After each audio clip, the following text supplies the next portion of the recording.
It's Okay. Yeah. Hi, sir. Attorney, how are you? And Good how's morning. PRD? He's doing well? He's in good spirits. Okay, thank you. And does PRD have any message for the Filipino people now that May 12 election are fast approaching? He asked for calm and restraint. He knows that there are elections in the offing. He knows that the people are very interested in his welfare. Mm-hmm. And he also knows that there is a tendency, perhaps, for people to get excited Yeah. and not to respect the judicial process. He insists that the judicial process be respected, that there be no interference in that at all. Thank you, Attorney. And Attorney, how do you respond to the ICC judge's rejection of your proposal? Do you believe it undermines the rights of the accused in any way? Well, this whole thing about the judges rejecting my proposal, that never happened. All that happened was that there were two activist victims representatives by the names of Joel Butian and Cristina Conti, who made all sorts of assertions in the press that I had asked to restrict victims' participation in the process by limiting the ID documents that could be used. That never happened. All I was doing was I was relying on what the Philippine social security system requires for ID to be verified in the Philippines.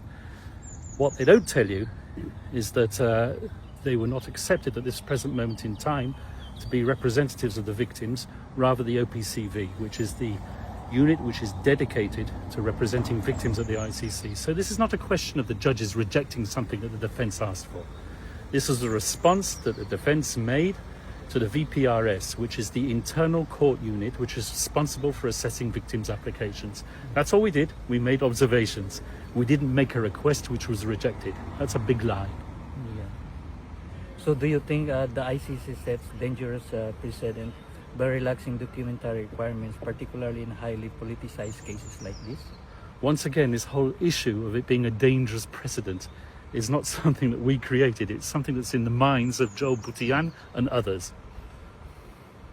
Thank you, Attorney. And lastly, Attorney, what is your message to the Filipino people closely watching the process unfold? Respect the judicial process, respect the judges, and respect former President Duterte's right to a fair trial. Thank you, sir. Thank you. Thank you so much. Attorney, can I ask another one? Sir, may we ask if you have already applied for PRRD's interim release? Once again, I'm not going to comment on the chronology of that request. There will be a request for interim release in due course, but as I've said many times before, certain conditions have to be ripe for that interim release to take place. And it's the judges who ultimately decided. Sir, do you think that our former president will be brought back to the Philippines before the confirmation of charges on September 23rd? I certainly hope so. In fact, I can't understand why he is here. He's a Filipino citizen. Yeah. There's a Filipino president in that country who threw a Filipino citizen over here to be tried.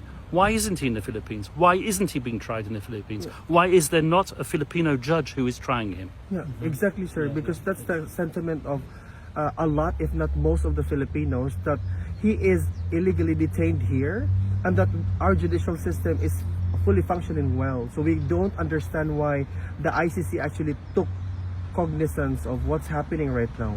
Yes, I fully sympathize with that sentiment entirely. Thank you. Sir. Thank you, sir.